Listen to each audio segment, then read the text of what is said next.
Respected Hello.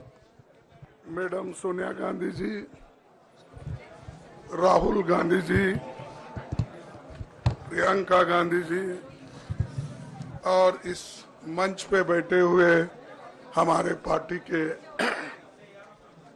सभी नेतागण, आज जो देश में चुनाव के रिजल्ट आए हैं, ये मैं तो पहले कहूंगा, ये जो रिजल्ट है जनता की रिजल्ट है और ये जनता की जीत है और लोकतंत्र की जीत है।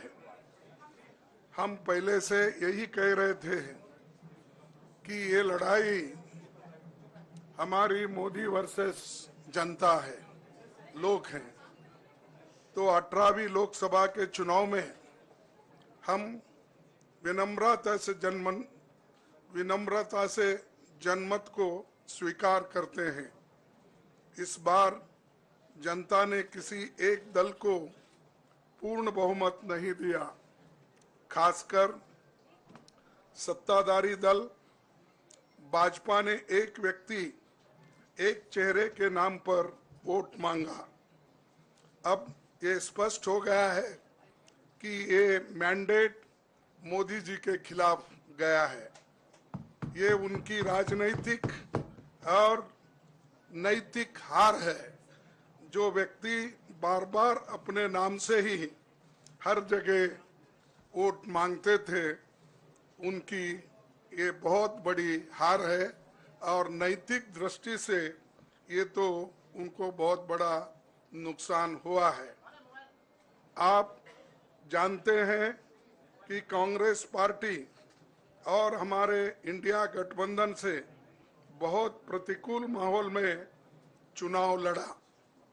सरकारी मशीनरी ने कदम कदम पर अवरोध डाला, बैंक खाते सीज करने से लेकर तमाम नेताओं के खिलाफ अभियान चलाया।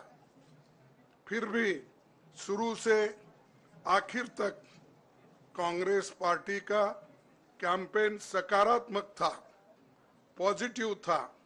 हमने महंगाई, बेरोजगारी, किसानों और मजदूरों की बदहाली और संविधान संस्थाओं का दुरुपयोग जैसे विषयों को केंद्रीय मुद्दा बनाकर हम जनता के सामने गए थे। इन मुद्दों पर बड़ी संख्या में लोग हमसे जुड़े, हमारा समर्थन किया।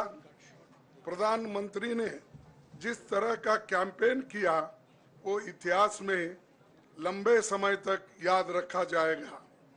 कांग्रेस के घोषणा पत्र के बारे में मोदी जी ने जो झूठ फैलाया, जनता ने उसे समझ लिया।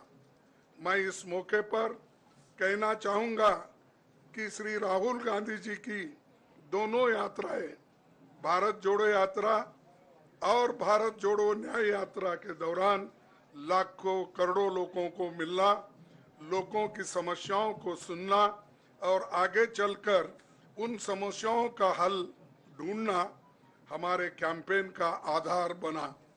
हमने इसी को 5 न्याय और 25 गारंटी का नाम दिया और इसी के आधार पर हमने गारंटी कार्ड बनाया।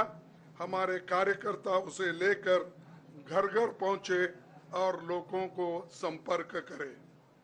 इसके अलावा जो एक महत्वपूर्ण बात है, वो भाजपा नेतृत्व की अहंकार की वजह से हुई।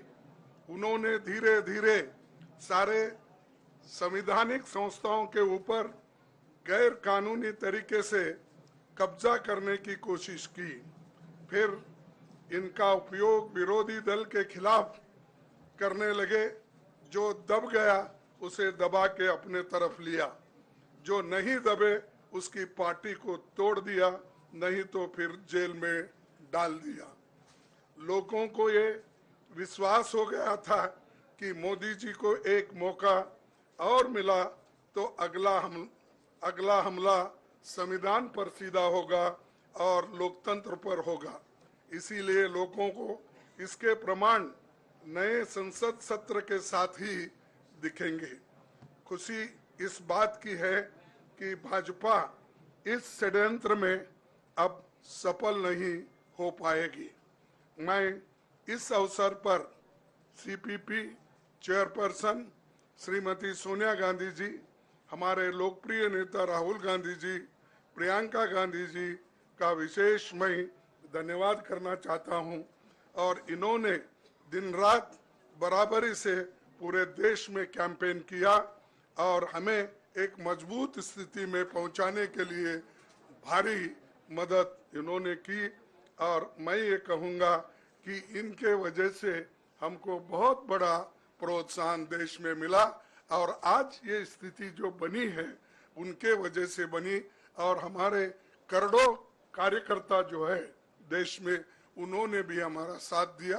इसीलिए मैं बहुत बहुत उनको धन्यवाद देता हूं। आखिर मैं इंडिया गठबंधन के अपने सभी साथियों और शुभचिंतकों का धन्यवाद करता हूं। सभी एक साथ मिलकर एक स्वर में रहे, सभी ने मिलकर प्रचार किया और एक दूसरे की मदद की। हमारे हजारों लाखों कार्यकर्ताओं ने अच्छे तालमेल के साथ काम किया। आप सभी का धन्यवाद। अभी हमारी लड़ाई अंजाम तक नहीं पहुंची है। हम सबको आने वाले दिनों में इसी तरह लोगों के अधिकारों के लिए, संविधान की रक्षा के लिए, लोकतंत्र के बचाव के लिए, देश की तरक्की के लिए, सीमाओं पर सुरक्षा के लिए लड़ते रहना चाहेंगे। हमें सुनिश्चित करना होगा कि संसद सुचारू रूप से चले, विपक्ष के मुद्दों को प्राथमिकता मिले, संसद में उन पर बहस हो। आने वाले दिन महत्वपूर्ण होंगे। हम आपसे बात करेंगे जब कभी भी मौका मिले। आप सभी को मेरा धन्यवाद और आपका साथ भी हमको रहा और हमने चुनाव में भी जहाँ हमको जितना हो सकता है वो साथ आपने दिया। इसलिए आप सभी को भी मैं धन्यवाद करता हूं और सभी को नमस्कार।